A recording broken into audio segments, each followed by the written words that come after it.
अगर आप पुस्तक से एक दिन दूर हो जाते हैं तो पुस्तक आपको 10 दिन पीछे कर देती है। और हम 2-3 सालों से ऐसी समस्या से जूझते आ रहे हैं, तो हमारे भविष्य कितने पीछे हो गए हैं ये तो बाद में पता चले। दोस्तों, अगर आप चैनल पर नए हैं तो सबसे पहले चैनल को सब्सक्राइब कर लीजिएगा, बेल आइकन को प्रेस ज़रूर कीजिएगा क्योंकि इसी तरह की इनोवेटिव वीडियोस आप तक पहुंच जाएगी, वो भी सबसे पहले। तो चलिए दोस्त, मैं वीडियो को शुरू करता हूं।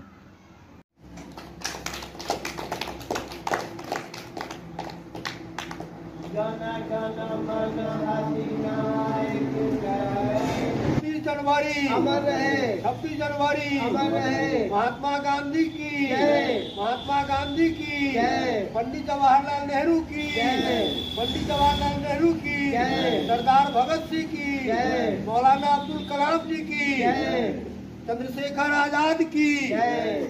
वंदे मातरम, वंदे मातरम।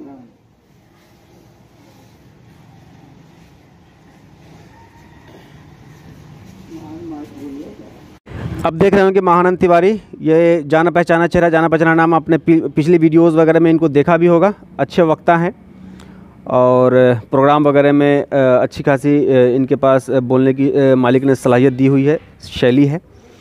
और इनसे हम जानेंगे, बेबाकी से राय रखने के लिए मशहूर हैं और निर्भीक होकर बात करने की सलाहियत इनमें है।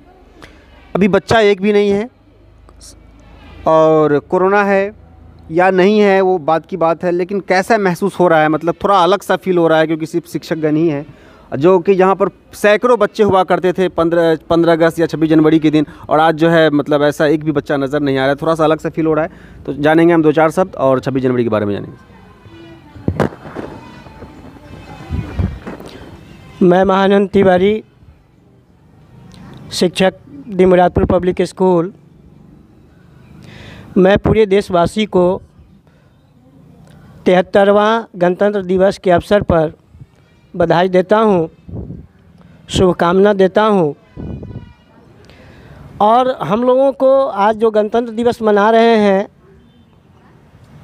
ये बहुत अटपटा सा लग रहा है, क्योंकि यहाँ 500-600 बच्चे हुआ करते थे, अभिभावक हुआ करते थे, और यहाँ का माहौल बहुत ही सौंदर्यपूर्ण हुआ करता था।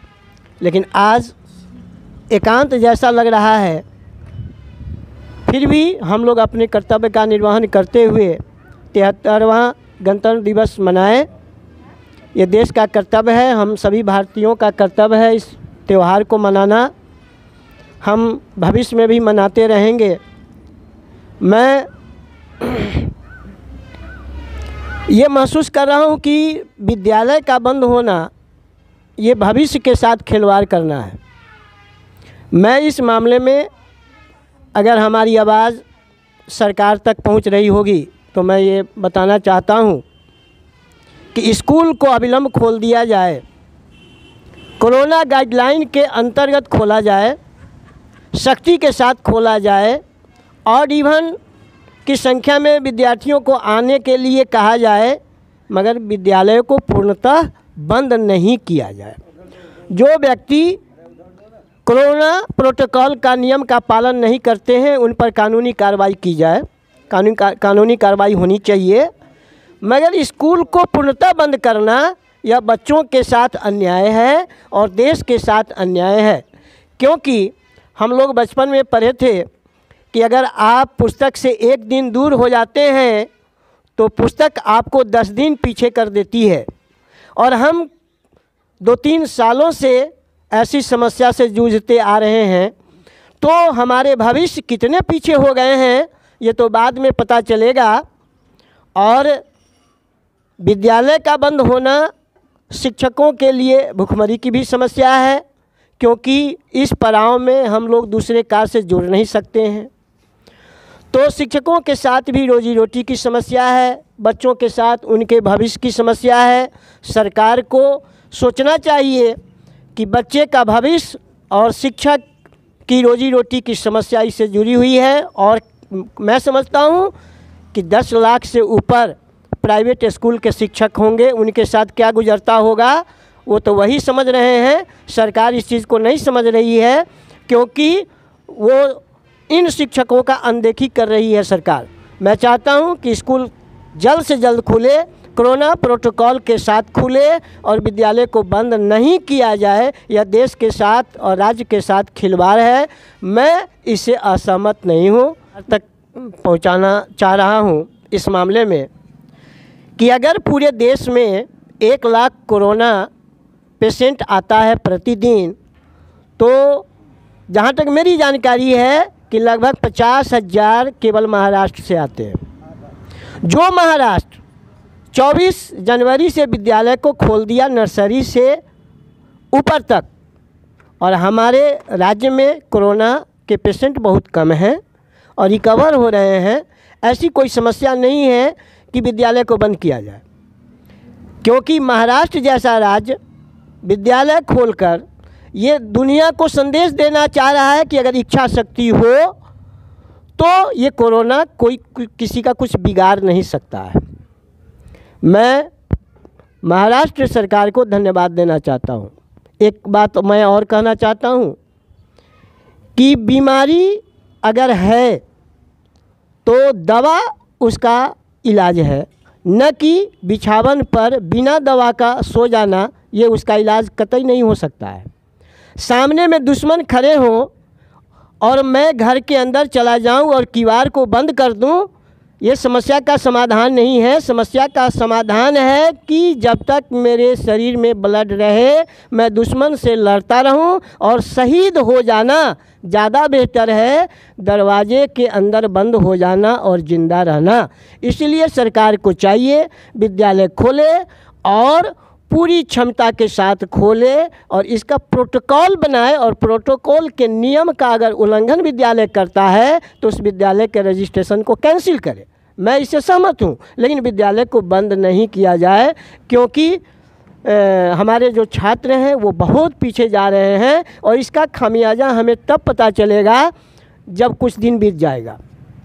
मैं एक बात और कहना चाहता हूँ कि हमारी सरकार 2-2 विषय में फेल छात्र को पास करती है, प्रमोटेड।